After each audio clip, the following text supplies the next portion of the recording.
What's going on, y'all? It's Cone back here again today with another video, and today I want to give you my way too early 2025 NBA award picks. The season is still 2.5 months away. These picks will likely change before the year begins, and I'll give you my official predictions right before the season starts like I do every single year. But let's go ahead and talk about where my head is at the moment. And I'm going to go through all the major awards: MVP, MIP, DPOY, Rookie of the Year, Sixth Man of the Year, Clutch Player of the Year, Coach of the Year. You know the drill. We're going to go through all of them. I'm going to give you who, if I had to go ahead and predict someone today to win, who that would be, as well as, of course, a lot of the other candidates that I think could be really interesting in these races. Go ahead and leave a like and subscribe down below if you enjoy. Hit the notification bell so you don't miss out on future videos. And of course, comment down below who you would have winning these awards as of right now. But for the moment, let's go ahead and get into some way too early NBA awards. Let's go ahead and kick things off with Defensive Player of the Year. This is an award that I imagine most people are going to have the same answer for, and it's Victor Wembanyama. He just came in second place despite being a rookie, despite the Spurs as a team being a really bad defense, because he individually was just such a game breaker on that end. He was blocking shots relentlessly, of course grabbing some steals here and there, altering pretty much any shot that was attempted within the arc or even outside the arc. If Wemby is like within 10 feet of you, there's a good chance he's going to alter your shot in some way. He's just a freak of nature. Now he's got to play the games required, which maybe throughout his career could be one of the things that derails him, but if it doesn't, if he stays relatively healthy this upcoming season and for a while, there's a good chance that Wemby could win like 7 or 8 out of the next 10 Defensive Player of the Years. He has the chance, a pretty good one at that, to go down as the greatest defender of all time, the best defender of this generation. He's just built to be that player. So I am going to pick Wemby. I looked at the odds before this video to kind of get a grasp on where Vegas thinks the race is at the moment, and Wemby is clearly the top dog in this race. Like, it's not even close. Other guys are like Rudy Gobert, and I think there is a shot that Rudy repeats as Defensive Player of the Year if the Timberwolves are again that really, really good ahead of the pack defense. If they're one of the top seeds, I think there's definitely a shot. Maybe the Spurs are really bad defensively again. I do think Wemby single-handedly will bring them up a notch. Development from like Jeremy Sohan. I think adding Harrison Barnes, just another competent player, will help them out. Honestly, I think their offense is going to get quite a bit better, which in turn will help their defense with having a guy like Chris Paul who's going to take care of the ball, so they're not giving up as many fast breaks. If the Spurs are like anywhere near league average defense, he's probably going to win it. But I do think like Chet Holmgren, another guy going into his second season, could be a contender too. If the Thunder are one of those top 5 defenses and they're, say, the runaway first place team in the Western Conference, maybe they end up as like a top 2, top 3 defense. I could see Chet getting some love there. Although having like Alex Caruso on that team too, and Luke Dort and Shai and Jalen Williams and Casey Wallace, like all these great defenders, maybe he gets a little bit of the attention dragged away from him. Who else was on that list? Like Giannis, I think if the Bucks are a great defense, he's always going to be up there in contention. Jaren Jackson Jr. If the Grizzlies are really good, Bam Adebayo, Anthony Davis, the typical names, but I do think it probably ends up as Wemby, and we're going to start to enter a period where Wemby is Defensive Player of the Year more years than not, as long as he's healthy, that is. Next up, let's do Sixth Man of the Year, and for this one, I'm going to go someone a bit out of the box maybe. When I took a look at the betting odds, he was way down the list.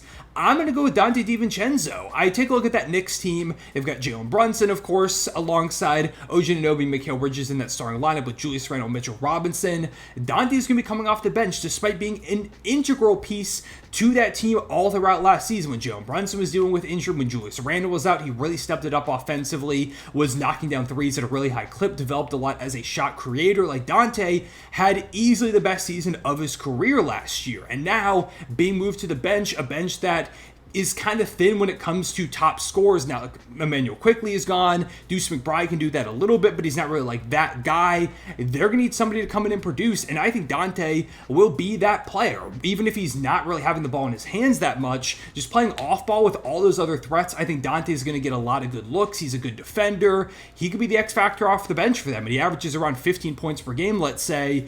I think he's got a real shot, especially if the Knicks are as good as I think they could be. This is a team that has a real chance to be a top 2 team in the Eastern Conference again and have a ton of wins on top of that. So I'm going to go ahead and pick Donte DiVincenzo for this spot.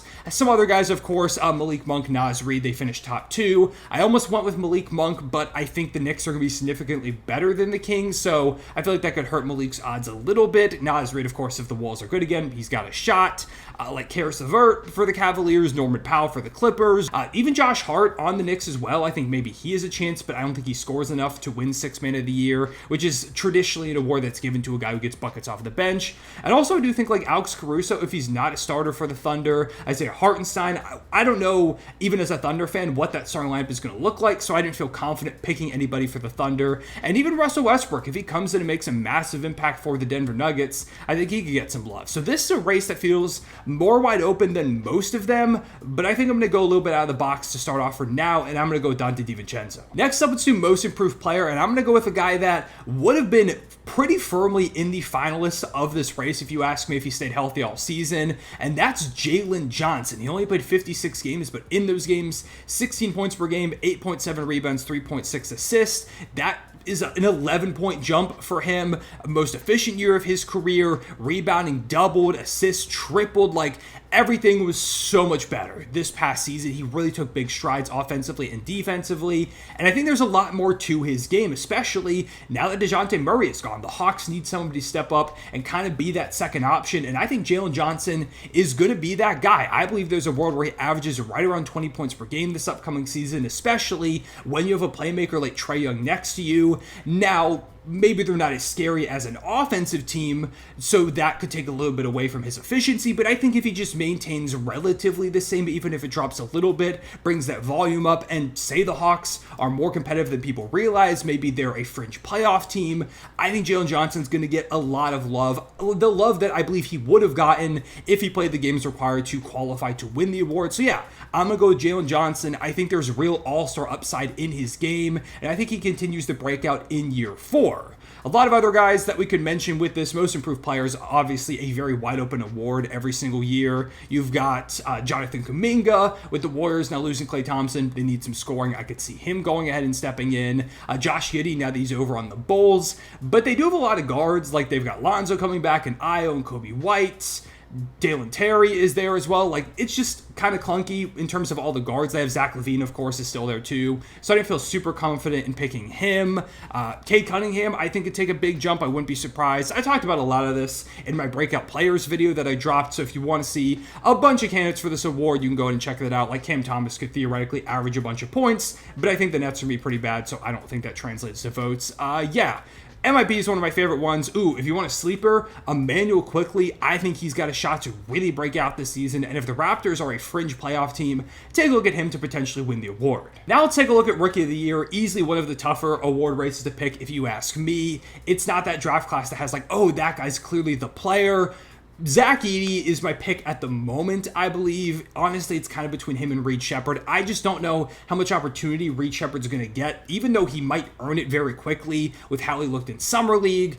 But for Zach Edey, I do believe he will start from day one next to Jaren, Marcus Smart, Ja Morant, Desmond Bane in that starting lineup. The Grizzlies are going to be a really good team once again, if you ask me, as long as they stay healthy. Edey's going to be a part of that. He could be a double-double machine from day one. Again, get that winning boost. I believe that Zach Edey is going to be easily one of the front runners if he plays enough games. He did deal with a number of injuries throughout Summer League, so that is a little bit concerning, especially for a guy of his size. But I'm just going to assume that he's able to stay on the court, and being that center for a very, very good Grizzlies team, I would imagine, will probably be enough in a pretty weak draft class overall to get him the boost. But again, Reed Shepherd, I do think is a great candidate. Zachary Ricochet, of course, being the number one overall pick. If he's just knocking down shots, playing really well as this two-way wing off of Trae, I think there's a world where he goes ahead and wins it. Alex Sarr, I know he really did not play well in Summer League, but I don't think that's indicative of how his rookie season is going to go. A big sleeper that I like is Bub Carrington. If they give him the reins of that offense from day one, I think he can make a big-time impact. But yeah, I think those are kind of the main guys, like maybe Buzelis, but the Bulls have a lot of guys on that team. Stephon Castle's interesting. I don't know. It's going to be a weird Rookie of the Year race, but I guess for the moment, give me Zach Edey. Then we have Clutch Player of the Year, and for this one, I went back and forth between a few guys, but I'm going to once again try and go a little bit out of the box here. I'm going to go with Damian Lillard. He was consistently known as one of the most clutch players in the league. He has been for most of his career, and this past season for the Bucks was not good. He was not up to his usual standards. He was not nearly as efficient as typical. It felt like he and Giannis had a lot of growing pains figuring out how to play alongside each other. I'm going to say that this season Dame figures it out and gets back to his clutch ways. He was solid, one of the top overall point scorers in clutch situations this past season, even though the efficiency was rough. I think he gets that back on track. I believe Giannis will defer to him in those situations. He was pretty consistently the guy they went to down the stretch of games when he was playing. So I'm going to say Dame is this big time bounce back, wins clutch player of the year. The Bucks are a really good team because of that. And yeah, I just kind of want to go a bit out of the box. Obviously, like Shai Gilgeous-Alexander, I could have gone with him. He finished in the top 3 this past season on a Thunder team that projects to be ridiculous. He's got a decent shot, it feels like. You, of course, have Luka Doncic up there, Steph Curry, who's the reigning clutch player of the year. De'Aaron Fox could do it again. DeRozan's pretty consistently been one of the clutcher players, although now that he, Fox, and Monk, who are all really clutch players, are on the same team, maybe they detract away from each other. Like, any star player you can name, really, like a Kevin Durant or a Joel Embiid or Nikola Jokic or even Giannis, potentially. Like, any star player feels like they have a chance to be one of those guys. This is still one of the weirder awards to figure out. Like, is there even voting fatigue for Clutch Player of the Year? I don't really know. But yeah, I guess we'll see for the moment. Let's just bank on a Damian Lillard bounce back season. Now let's talk Coach of the Year, and for this one, I'm going to go with Nick Nurse. The Sixers, I believe, were one of the biggest winners of this offseason. I love what they did. They project to be one of the top 2 to 3 teams in the East, if you ask me. And that could result in them having a fantastic record with Nick Nurse getting recognition that I think he deserved last season. When they were playing with Embiid and Maxey, they were one of the best teams in the NBA. I think they went like 30-something and 7 with Embiid and Maxey out there on the court together. They were much more cohesive. He got Maxey to really elevate his game, Embiid to get into his playmaking bag, running a lot more stuff through him as a hub. It just felt a lot more cohesive than we had ever seen the Sixers under Doc Rivers or Brett Brown. I love what Nick Nurse brought to the table, and I don't think enough people appreciated what he did for that team last season, especially in the face of all the injuries they had. So if they can get a healthy season with Tyrese Maxey and Paul George and Embiid, the Sixers are going to be a fantastic regular season team, and I believe Nick Nurse will get some of the recognition that he deserves. Other candidates, of course, include Joe Mazzulla. If the Celtics are once again very dominant, despite Porzingis being hurt to start the season, I could see him getting some recognition, plus them coming off their championship. It just feels like a recipe for him getting more love than usual for the award. Mark Daigneault, of course, the reigning coach of the year. If the Thunder are the runaway best in the West, maybe he gets that. Jamal Mosley for the Magic was a guy that I almost went with here, but I'm not quite sure where they'll be regular season record-wise for him to go ahead and get that, especially now that there's more expectations on that team. Like Taylor Jenkins for the Grizzlies. If the Rockets make it, Ime Udoka I could see getting some love. Tom Thibodeau. If the Knicks are once again a 2 seed, or say they even somehow push for the 1 seed, Chris Finch if the Wolves are really good again. There's a lot of ways I could go with this award. It's always hard to tell. Really, it feels like just picking what team you think will be really good this upcoming season and will have the right recipe to get a guy coach of the year.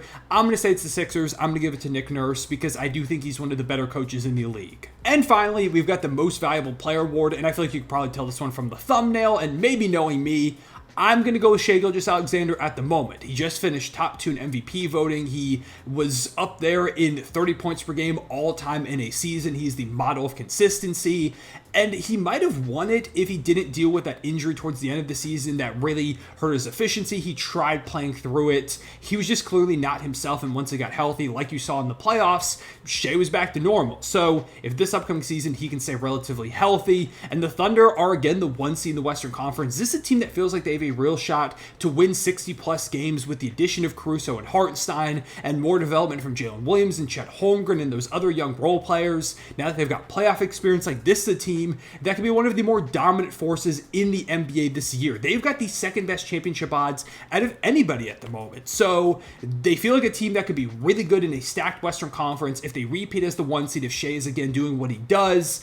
I think it's a great recipe for Shai winning that award. Now, he's obviously not the only candidate like Luka Doncic. In that same conference, I think Luka is one of the clear favorites to win the award going into the season. Now that the Mavericks made it to the finals and Luka had that insane regular season where a lot of people picked him to win the award despite him finishing 3rd, I think if the Mavericks once again repeat some of that late season success we saw and they end up as a top 3 seed or something like that, Luka could very easily grab his first MVP award, and it just feels like a matter of time until he does. You've, of course, got Nikola Jokic out there, but I imagine there's probably a little bit of voters fatigue. Joel Embiid, if he can stay healthy. Giannis, if the Bucks can really put it together. Even guys like Anthony Edwards, if he takes a bit of a jump. Say the Grizzlies are insane. Maybe Ja Morant gets a little bit in the mix. There's a million different ways you could go with the MVP race, but I'm going to go ahead and stick with my guy, Shai. I think he goes from 5th place last season to 2nd place this past year to 1st place in 2025, wins it, with the Thunder again probably being up towards the top 2 to 3 seeds in that stacked Western Conference. So yeah, that's my pick, and those are my award picks overall. Like I said at the beginning of the video, would love to know who you're going with at this point. I know it's very early, things can change. Trust me, some of my picks are going to change, but I'd love to hear your thoughts at this current moment. Leave a like and subscribe down below if you did enjoy the video. Hit the notification bell so you don't miss out on future uploads. And yeah, appreciate y'all watching. I'll see y'all later. Real one, say it back.